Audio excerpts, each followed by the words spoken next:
Well, hey there, team. Chemistry coach coming at you, Dr. Mickey Locks, with some information on how to use glass tubing properly. Right? So we've got several experiments where we're going to be dealing with gases and moving gases around through systems, and we're going to build the whole thing. It's very, very hands-on experiments, which are great at the undergraduate level, but we're going to be dealing with this glass tubing with holes in them and being able to, flow gas, stop the flow of gas coming through. But we can't cut ourselves, right? Wear your goggles, they don't stick them in your eyeballs. Oh, right, that kind of stuff. Safety, utmost importance when you're dealing with anything in chemistry lab, but especially glass tubing. Now, I do know for your two experiments, you're going to get a long, I can't even show you, it goes off the screen, a super long piece of glass tubing, and you have to make a couple of glass systems from that. All right, so which means we're going to have to, measure out lengths of this. So maybe we need a piece this long, a piece this long, whatever. So we have to be able to slice and dice this into smaller portions, and then we have to be able to do what's called bending glass, right? So we're going to be making some right-angle bends like so. And for another experiment, we're going to be making some what are called, I call it a candy cane curve, but I guess it's called a J curve, those kinds of bends.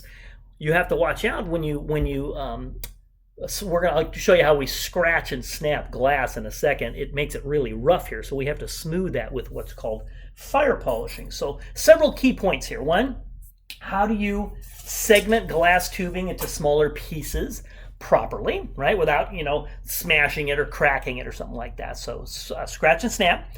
And then how do we smooth the edges? That's called fire polishing. How do we make different types of bends, right angle or whatever angle, and J curve bends? And then we're going to be inserting that tubing into stoppers with holes in them, right? Well, we got to be careful. You got to do that safely without stabbing yourself, right? No puncture wounds in this class. I don't want any bleeding going on. So we have to practice. We have to review safety, which I covered a little bit in the safety videos, but we'll do it again here because it's so important. Now, one thing when we're dealing with the glass tubing, we're not going to use your typical Bunsen burner, right, which has more of an erratic temperature distribution throughout its flame. We're going to use a Fisher burner, which is like a lot of little tiny Bunsen burners. Gives us a more consistent temperature across the board, and we're going to be shooting for maybe a centimeter above the top here when we're actually heating up the glass. Now, the type of glass we use is pretty important because this glass is called soda lime glass. This is your cheapy type of glass. And I'm not going to go through the structures of glass, fairly complicated, but the glass doesn't melt. When you heat up glass, it doesn't just melt into a liquid, right? It's got too complicated of a structure for that. It has what's called a glass transition temperature.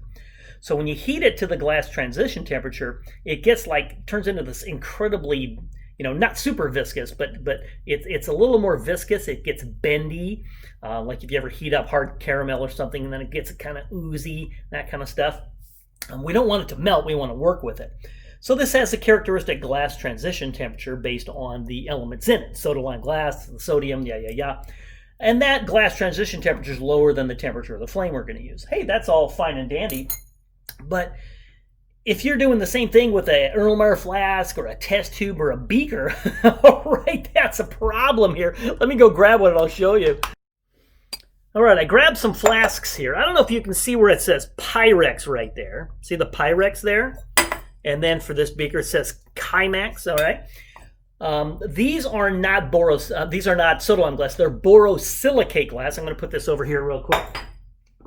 And so it's a higher quality glass, which has a glass transition temperature higher than the temperature of the flames you're going to use. So it wouldn't be a bummer to be heating up a flask and turns into a pancake, right? That would be horrible. So when we want to bend it and things like that, we want the cheaper soda lime glass in those scenarios.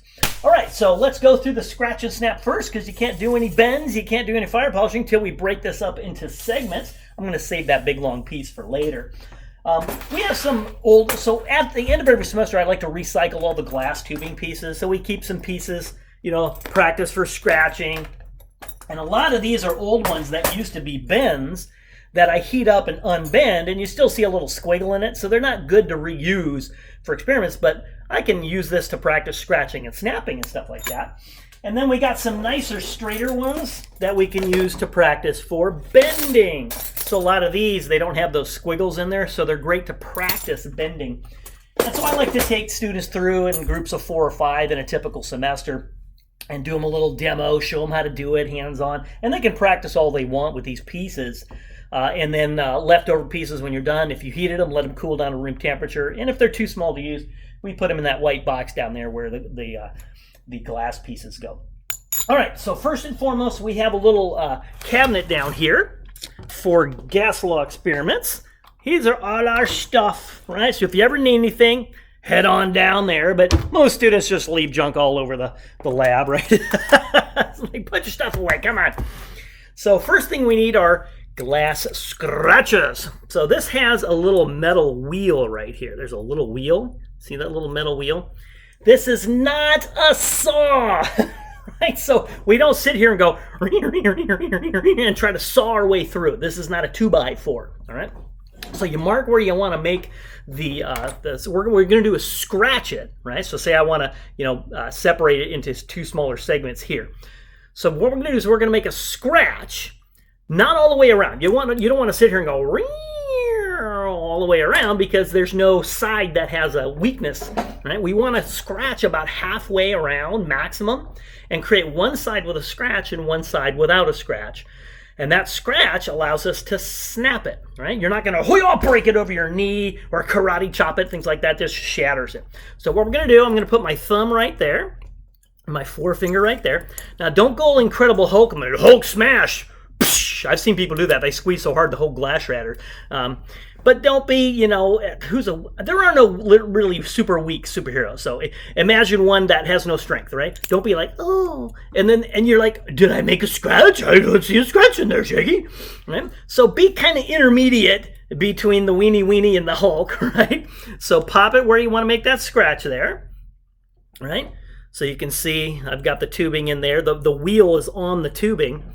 And now, in some situations, people say to rotate the glass tubing. I don't like to do that because people tend to rotate too far. So what I like to do is take my wrist and just go backwards like this because I can only go so far and my wrist will snap, right? Well, not that I'm going to break my own wrist, but I'll be like, and I'm like, oh, I can't get any farther than that. It hurts my wrist.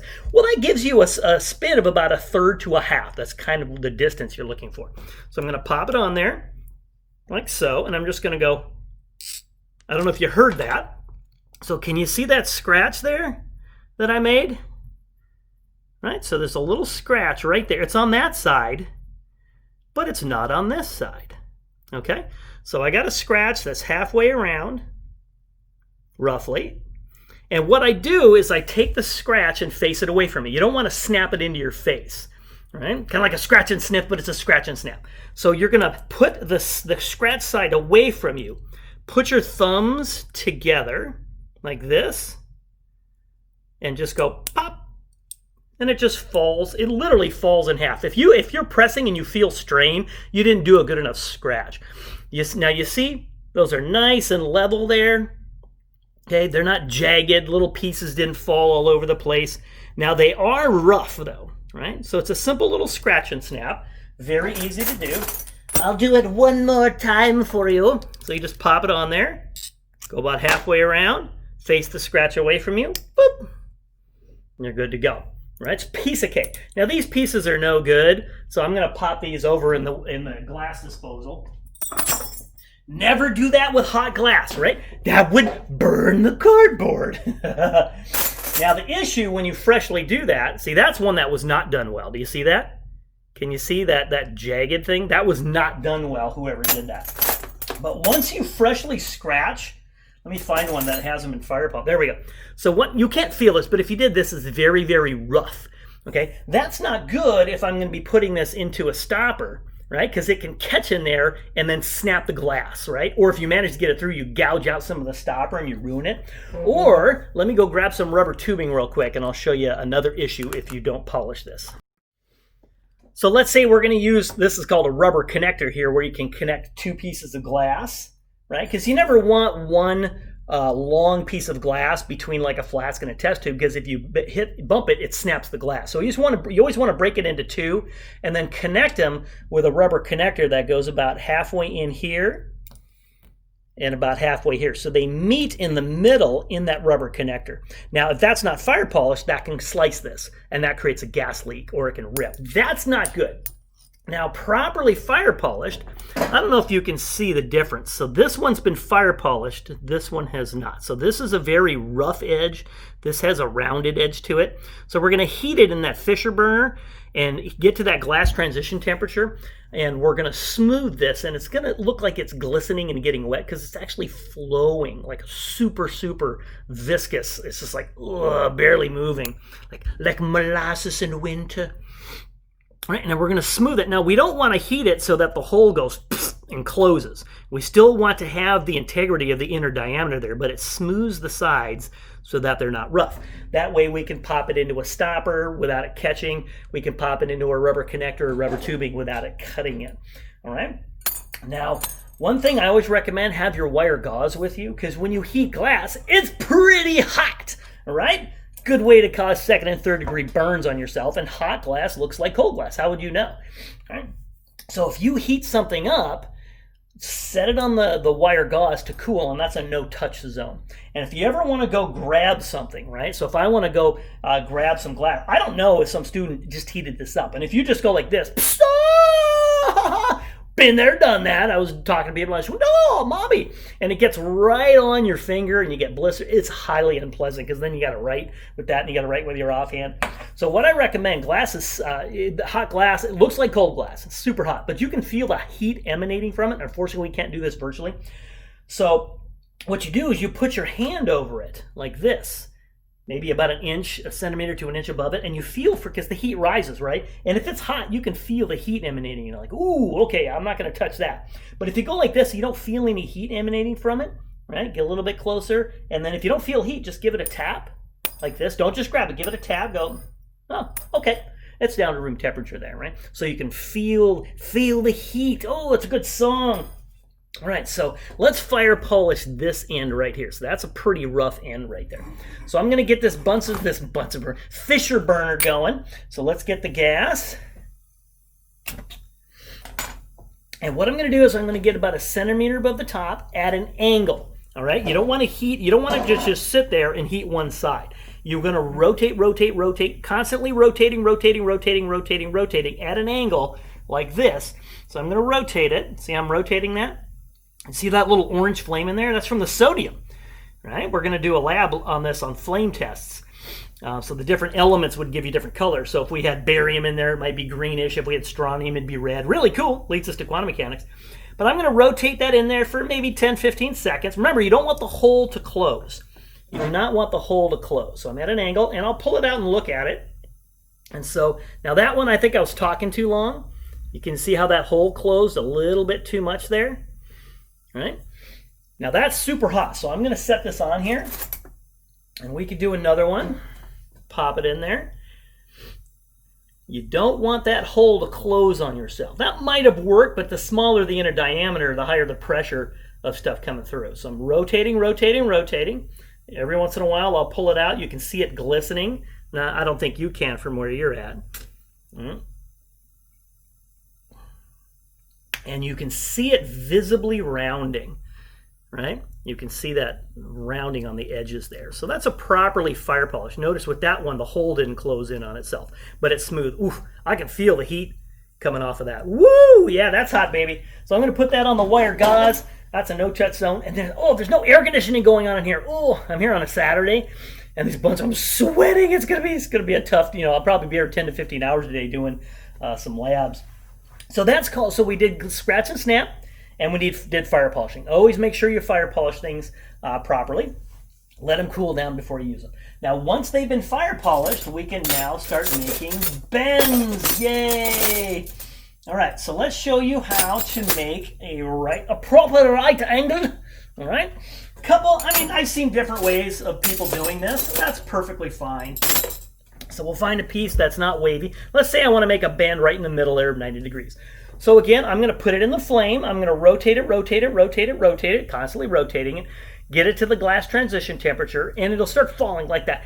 You ever bake fresh chocolate chip cookies and you pull them out, and that first one, it just kind of, you pull it out and it bends. You're like, oh, or that first pizza, you pull it out and it bends down. You know, oh, it's so hot, oh, it's so worth it. But it bends down. It's the same thing. We're going to heat it right here, and then it'll just start falling. I'll pull it out of the flame and I'll catch it, right? So I'll pull it out of the flame and I'll catch it as it's falling. I'll catch it like this. You don't want to touch where it's hot, but I'll catch it and hold it at the angle I want. Don't force it, because it cools really fast, and you try to force it, it forms these little micro cracks, and when it cools down, it can break in your system and whatnot. So I'm going to heat. So I'm rotating about 1 centimeter above. I want to get it to that glass transition temperature, and you'll see it starting to bend and bow. Let me zoom in a little bit here. You'll see it starting to bend and bow. So rotate. It'll start getting a little bit wavy, and then I'm going to pull it out of the flame and catch it. Can you see it starting to bend? So get it nice and gooey. Let it fall. Catch it. Hold it at whatever angle you want. I'd say for maybe 10 seconds or so while it's cooling. Now again, don't push it or force it, because that'll form some little micro cracks in there. Okay, pretty easy. A little wavy in there, but not too bad. I was kind of doing this at an angle. It's harder when you're doing this on video, like, but ideally you don't want that wavy wave that's on there. So that's hot. Put that down on the no-touch zone. And again, we'll rotate. Doesn't take very long to get to the glass transition temperature, but the key is to constantly, now glass conducts heat, right? So the shorter the glass, the more burn you're going to feel on your fingers. I'm feeling this a little bit. I wouldn't go pieces too much shorter than this. I'm like, woo! I'm feeling it. All right, let it fall. Catch it to the angle you want again. Now, if I wanted an angle other than 90 degrees, I could adjust that. And you can undo an angle. You can reheat it, right? So that was a little bit better there, right? But if I want to undo a bend, right, I can just take that, put it back in the flame. I can readjust an angle, get it back to that glass transition temperature. A little harder to rotate. But what I do at the end of the semester, I take all the bent pieces, and rather than throwing them out, right, what a waste, I'll heat these back up, so it's a lot of nice brainless activity. Get it back to the glass transition temperature. I'll actually tap it on the top of the Fisher burner. And, you know, you'll never get it perfectly back to a straight piece. That would be functionable. Is that a word? Functional, right? But I'll use these for practice scratch pieces the next semester. And that's super hot, so we're going to put that on the no-touch zone.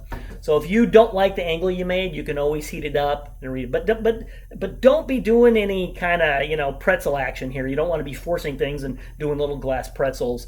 That doesn't work out. And you don't want to pull on it either, because they can pull the glass apart. Kind of like miniature glass blowing without the fancy stuff. Now, to make these kinds of bends, that's a whole different ballgame. Now, we won't need these for our first lab, the gas constant lab, but we will for our second lab, an unknown zinc. And this has to be able to fit in a large test tube, so it has to be a tight enough curve. And it's going to pinch, of course, a little bit there. Now, the problem with this is it's going to be towards the end, so when I'm heating it, I can't hold it, right? So I can't hold it, I'd burn my finger. So I'm going to have to heat it like this, but I can't touch it. So what am I going to do? I'm going to get it to the glass transition temperature, and then what I'm going to do is I'm going to push it against the side, right? So I'm going to heat it, and then just go boom. And what I'll do is I'll push it like this to make the bend, and then I'll start rotating it. So if I'm holding it like this, it'll start coming down like this. So I'll just flip it over this way, and it'll come back this way, right? Because you want it nice and parallel like that. You don't want it crossing down or up too high, because it's got to fit in your large test tube, right? Or if I'm like this, it's got to be flat, because we're going to need that later when we use our rubber safety grips. So if it's falling down like this, whoop, you just turn it over, and it comes back. Boop. So you're going to heat, push, rotate around until you get it the angle you want. So let's try that. I'll get out of the screen here. So I'm going to heat it. I'm going to get it real gooey, right? Because I can't touch that other end. I'd burn myself. I don't want to do that. I got another lab to record here. And then after this, we'll review safety and we'll be done. All right. So I see those orange photons from that sodium in there. See how it's starting to bend a little bit? Get real gooey and push it. And see how I'm just letting it fall? I'm just letting it fall. And now I've got a nice piece that'll fit in my large test tube. It's nice and parallel, pretty good. And if you don't, if it's off a little bit, you can just heat it back up, get it back to the glass transition temperature, and then that glass can fall, move around, whatever you want to do with it. All right? That takes a lot of practice, gang, to be able to get something like that on the first try.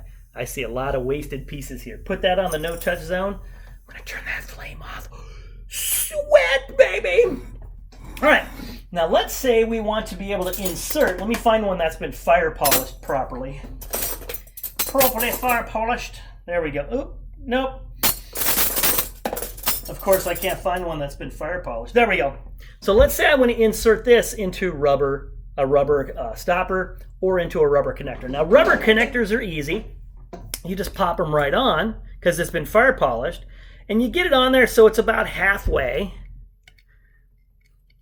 So that's about halfway. And then I can meet it with the other piece, put that one in about halfway. And so it looks like one piece, but they effectively meet mostly in the middle there. Okay, so if I bump my system, it bends and doesn't break. And then when you're done with these, you just get your thumb on there, peel those babies off. Right, get your thumb on there, peel that off. Rubber connectors. But if I want to insert this into a rubber stopper, something like this, I can't just, a couple things. Don't hold it in your gushy little skin hand, easily penetratable hand, right? And it's going to be really tight there. We need some lube, right? So always have, unless it specifically says not to, we're going to use glycerol as our lubricant and our rubber safety grips. So first thing I'm going to do is I'm going to get a little bit of this glycerol on the end there. You don't need a whole lot. Just a little dot there, and just boom, boom. Now, one of our labs, we can't use glycerol for one of our stoppers, but the rest of them, we're going to use glycerol. Always use glycerol unless otherwise specified, right? And then again, never hold the glass in your hand. So I like to pry this open, slide that in there, make sure that's fire polished. Now, don't have too much glass exposed because that can snap. So I usually like to have maybe 3 inches, something like that. And then I've got my lubed hole there. Make sure the big end's protecting your hand. This is not protecting your hand, right? When I started sword fighting, I realized pretty quick, if you leave your hand exposed and somebody hits it, you drop your sword and you lose, right? So you want to protect your hand. Right? So now never have this in a flask or something. Have it off the system in your hand and then in a nice rotating motion. All right, on it goes. And if you need to go further, just continue with the length you need, and voila, good to go. When you're done for the day, you pull this out of the system, pry this open, slide it. There's a little area where it fits in there pretty nice. Right, you can see that center area there. So slide that in and just reverse the process. Whoops. I should probably squeeze a little bit harder. And you're good to go. Right on. Now, if you have a bend, that's an issue, right? Because if the bend has to go in here, it has to be flat so it doesn't snap when you put it in there. But they've got these holes in the sides right there. Do you see those holes there? So that's where the bend goes. So I can pop this in here. I like to pry it open with my thumb, and that comes right out the hole. See that? Now that's too much space, so what I can do is go to the second hole. Still too long. I can go to the third hole. Now we're talking. You see that? So the bends come out those holes, and I'm good to go. And now I can insert that in there. All right, so scratch and snap. Fire polish the ends. You can make J-curves or 90-degree bends or whatever angles you want. Practice safety. Woo-woo! And make sure you get the hand out on glass safety and read through that. You guys are good. Let's get to the lab.